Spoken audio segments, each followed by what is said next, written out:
Hello friends, કેમ છો? Good morning, જય માતાજી, જય શ્રી કૃષ્ણ.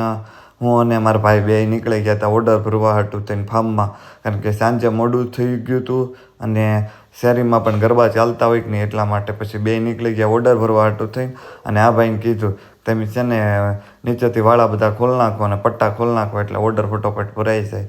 અને પછી સામાન ભરીને ટેમ્પાવાળાને મોકલી દીધો ઘરે. અને પછી એમી રીતે ગાડી લઈને એની વાહે ઘરે ગયા. અને બધો સામાન ઉતારવાનું હતું ને એટલે કાલે એક આપણે ક્રોમાનું સિક્રેટ રાખ્યું હતું. ગમે ક્રોમામાં હું લેવા ગયા હતા એ તમને આજે વિડીયોમાં કહેવાનું છે, કેમ કે ક્રોમામાં તે મેં હું લેવા ગયા હતા એ. અને આ અમે કાલે બપોરે જે વસ્તુ લેવા ગયા હતા ને, પાર્સલ કુરિયર કે કીધું હતું કે સ્મોક મશીન, એ મશીન તમને ખોલીને બતાવવાના છે કઈ રીતના આવે શું આવે એમ. એટલે ચેતન બોક્સ નીકળતું જ નહોતું, કારણ કે ટેપટ્ટી એવી મારી હતી અને એનું સર્વિસ સારી છે ને કુરિયર સર્વિસ તે કોઈ વસ્તુ તૂટવા ન દે અને જેમ તેમ ફગાવે નહીં, નિરાયતે બધી વસ્તુ મૂકી હતી એમાં. અને પછી બોક્સ ખોલી નાખ્યું, મશીન લઈ લીધું બહાર. પછી હું ભાઈ બે પાછા બહાર નીકળી ગયા, કારણ કે ઓપનિંગનો ઓર્ડર હતો અને 6 વાગે ને ત્યાં ઓપનિંગનો ઓર્ડર કમ્પ્લીટ કરવાનો.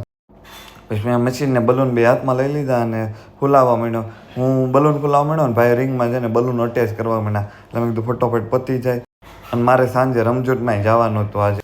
અમે કાલે ક્રોમામાં જે વસ્તુ લેવા ગયા હતા ને નામ છે રેડમી પેડ પ્રો 5G, કારણ કે મારે ઇવેન્ટમાં થોડીક જરૂર છે અને ઇવેન્ટમાં ફોટા ને એ બધી વસ્તુ આમ ક્લિયર અને મોટી મોટી દેખાય ને, એટલે સાંજે રમઝટમાં અમારે જવાનું હતું. એટલે અમે નીકળી ગયા હતા રમઝટમાં અને ત્યાં સ્ટેજ ઉપર સિંગરો ગીત ગાતા હતા ને એમાં અમારી ધૂનમાં વિડીયોને એવું ઉતાર્યું, ફોટા પાડ્યા અને થોડાક રાસ ગરબાની રમઝટ બોલાવી.